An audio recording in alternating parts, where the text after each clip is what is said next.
नमस्कार. मराठमोळी जीवन चॅनलमध्ये तुमचं सगळ्यांचं मनापासून खूप खूप स्वागत. गौरी गणपतीविषयीच आज आपण गोड शंकरपाळी कशी बनवायची ही रेसिपी बघणार आहे. अनेकदा आपण गोड शंकरपाळी बनवली असेल, पण आज आपण सोडा किंवा बेकिंग पावडर काही न घालता घरातल्या आहे त्या साहित्यामध्ये खुसखुशीत अशी शंकरपाळी इथे बनवून घेणार आहे. शंकरपाळी बनवताना अनेकदा आपल्याकडून थोडी जरी चूक झाली तरी तेलामध्ये टाकल्याच्या नंतरनं तळताना शंकरपाळी तेलामध्ये लगेच विरघळते किंवा खुसखुशीत होत नाही, खूप तेल पिते किंवा कडक होते. असं होऊ नये म्हणून आपण इथे वाटीच्या मापाने पूर्ण माप इथे मोजून घेणार आहे. तर इथे मी 6 वाट्या, एक वाटी घेतलेली तुम्हाला हातामध्ये ती दिसत असेल. त्या वाटीने आपण 6 वाट्या मैदा घेतलेल्या आहे. त्याच वाटीने आपण 1 वाटी रवा घेतलेला आहे, 1 वाटी बेसन पीठ घेतलेले आणि 6 वाटी मैद्यासाठी आपण इथे 2 वाट्या साखर घेतलेली, 1 वाटी तूप हे आपल्याला वितळून घ्यायचं आहे आणि 1 चमचा विलायची पावडर लागणार आहे. आता पाण्याचं सुद्धा प्रमाण इथे आपल्याला वाटीनेच घ्यायचं आहे. तर 1 वाटी आपल्याला इथे पाणी एवढ्या सगळ्या पिठासाठी पुरेसं झालेलं आहे. वाटीचं प्रमाण आपल्याला अचूक पद्धतीने इथे वापरायचं आहे. पाणीसुद्धा आपल्याला अगदी कमी जास्त अजिबात करायचं नाही आहे. तर वाटीनेच आपल्याला पाणी इथे मोजून घ्यायचं आहे. तर 1 वाटी तूप घेतले म्हणून पाणीसुद्धा आपण इथे 1 वाटी घेतलेले. साखर, पाणी आणि तूप हे एकत्र करून आपल्याला चमच्याने इथे ढवळून घ्यायचं आणि त्यानंतरनं गॅसवरती हलकंसं आपल्याला साखर विरघळेपर्यंत पाणी इथे गरम करून घ्यायचं. साखर विरघळली की आपल्याला गॅसवरून भांडं खाली उतरून घ्यायचं आणि पूर्ण थंड होऊन द्यायचं हे मिश्रण. तेव्हाच आपल्याला हे पीठ मळायचं. आता इथे साधारणतः अर्ध्या तासानंतरनं पाणी आपलं थंड झालेलं आहे. त्यामध्ये विलायची पावडर घालून पाणी परत एकदा ढवळून घ्यायचं. इथे एक चाळण घेतलेली आहे. त्यामध्ये रवा, मैदा आणि बेसन पीठ एकत्र घालून आपल्याला हे इथे चाळून घ्यायचं, म्हणजे हे तिन्ही साहित्य व्यवस्थित मिक्स होतात. त्यामध्ये आपल्याला मीठ घालायचं आहे थोडंसं अंदाजानुसार आणि पीठ परत एकदा खालीवर करून मिक्स करून घ्यायचं, म्हणजे मीठ आपलं जे घातलं ते सगळ्या पिठामध्ये मिक्स होतं. आता इथे जे आपण तूप साखरेचं पाणी बनवून घेतलेलं आहे ते पूर्ण एकदम यामध्ये घालायचं नाही, तर अगदी थोडं थोडं करून पाणी आपल्याला यामध्ये घालून घ्यायचं. कधी कधी काय होतं, साखरेमुळे पाण्याचं प्रमाण जे असतं ते वाढतं आणि आपलं पीठ जे असतं ते कदाचित पातळ होऊ शकतं. त्यामुळे आपल्याला थोडं थोडं करून हे पाणी यामध्ये घालून पिठाचा घट्टसर असा इथे गोळा मळून घ्यायचा. आता गोड शंकरपाळी बनवताना पीठ जास्तही असं कडक मळायचं नाही की आपल्याला ते मळताही येणार नाही किंवा त्याची चपातीसुद्धा लाटता येणार नाही. तर असं मऊसूतपणे पीठ आपल्याला इथे मळून घ्यायचं. आता पीठ मळत असताना पीठ हे हलक्या हाताने आपल्याला असं मळून घ्यायचं आणि एकावरती एक दुमटून असं आपल्याला थोडंसं ते इथे मळून घ्यायचं, म्हणजे आपल्या शंकरपाळीला जे लेयर्स पडतात ते खूप छान पडतात आणि शंकरपाळी जी असते ती खुसखुशीत होते. आता पीठ इथे आपलं चांगलं मळून घेतलेलं आहे. बघू शकता कडकसुद्धा नाही आणि जास्त पातळसुद्धा नाही, तर एकदम व्यवस्थित असं आपण हे पीठ मळून घेतले. झाकण ठेवून आपण रवा घातल्यामुळे साधारणतः 10 ते 15 मिनटं पीठ आपल्याला झाकून भिजायला ठेवायचं, म्हणजे रवा व्यवस्थित भिजला जातो. त्यानंतरनं आतमधून तुम्ही बघू शकता छान असे पिठाला सुद्धा अशी जाळी तयार झालेली आहे. इथे आपल्याला एक छोटासा गोळा बनवून घ्यायचा आहे आणि एक चपाती आपल्याला इथे लाटून घ्यायची. आता चपाती लाटत असताना आपल्याला थोडासा मैद्याच्या पिठीचा इथे वापर करायचा, म्हणजे पळपाटाला चपाती चिटकणार नाही.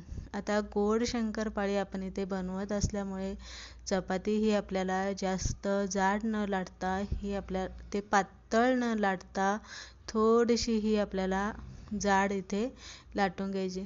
तुम्हाला जर जास्त खुसखुशीत आणि जाड शंकरपाळ्या पाहिजे नसेल तर तुम्ही इथे चपाती जाडसुद्धा लाटू शकता.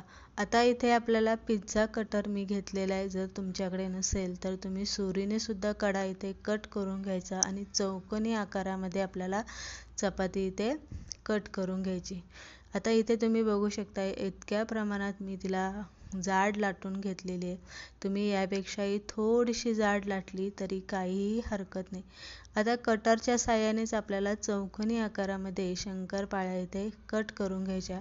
साईडच्या कडा कापल्यामुळे काय होतं, आपल्याला व्यवस्थित शंकरपाळी चौकोनी आकारामध्ये कट करता येते. आता इथे आपल्याला शंकरपाळी जास्त मोठीही नाही आणि जास्त छोटीही नाही, तर एकदम मिडियम साईजमध्ये आपल्याला ही इथे कट करून घ्यायची. तर इथे बघू शकता या पद्धतीने आपण इथे कट करून घेतलेली आहे आणि जाडीचं प्रमाण म्हटलं तरी अगदी व्यवस्थित आहे. तेल इथे आपण तापायला ठेवलेले आहे. थोडासा पिठाचा गोळा तेलामध्ये घालून घ्यायचा आणि पिठाचा गोळा घातलेला वरती आला बुडबुड्या की आपलं तेल व्यवस्थित तापलं गेलेलं आहे. त्यानंतर आपल्याला यामध्ये शंकरपाळ्या सोडून घ्यायच्या.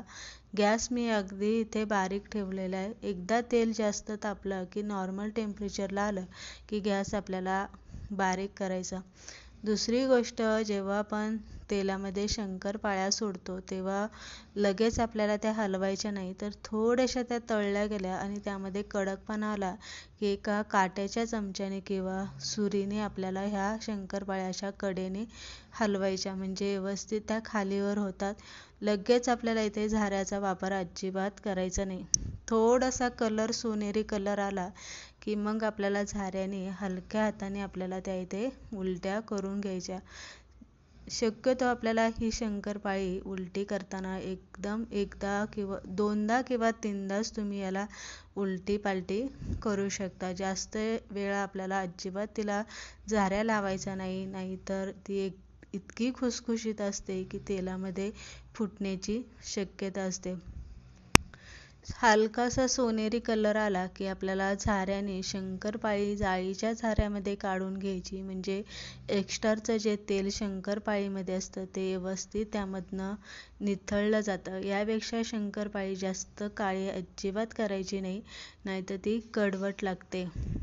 शंकरपाळी तळताना शक्यतो आपल्याला एकदम खुसखुशीत, थोडासा वेळ इथे जास्त लागतो, पण अगदी ती खुसखुशीत आणि भरपूर तिला असे लेर सुटतात जर तुम्ही ती शंकरपाळी मिडियम गॅसवरती तळून घेतली तर.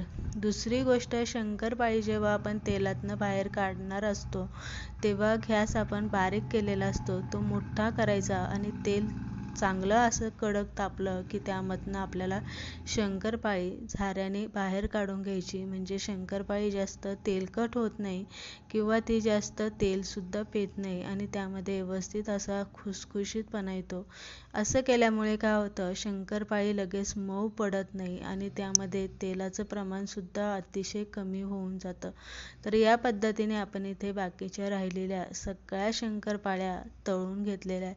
एकदम छान असा खुसखुशीतपणा आलेला आहे, तेलकटसुद्धा झालेला नाही. आणि दुसरी गोष्ट म्हणजे एकसुद्धा शंकरपाळी आपली तेलामध्ये अजिबात विरघळली गेलेली नाही. तर अशा पद्धतीने आपण इथे राहिलेल्या बाकीच्या सगळ्या शंकरपाळ्या तळून घेतलेल्या, एकदम खुसखुशीतपणा आलेला. या पद्धतीने गौरी गणपती विशेष आज आपण इथे गोडाची शंकरपाळी कशी बनवायची ही रेसिपी बघितली. अगदी वाटीचे प्रमाण घेऊन पीठ कसं मळायचं, शंकरपाळी कशा पद्धतीने तळून घ्यायची, कशा पद्धतीने तिला हलवून घ्यायची, ह्या सगळ्या आपण बारीक सारीक गोष्टी शंकरपाळी बनवता बनवता आपण इथे बघितलेली रेसिपी अगदी नेहमीप्रमाणे साध्या सोप्या पद्धतीने मी इथे दाखवलेली. इथे आपली सगळी शंकरपाळ्या तळून झालेल्या आहे. बघू शकता छान असे लेयर सुटलेले, तेलकट झालेले नाही आणि छान अशा मस्त टम्म फुगलेल्या आहे. बिस्किटासारख्या इतक्या त्या खुसखुशीत झाल्या आहे की हातामध्ये सहज दाबल्या तरी त्याचा लगेच असा भुगा तयार होतोय आणि दुसरी गोष्ट म्हणजे अजिबात तेलकटसुद्धाही जाणवत नाही.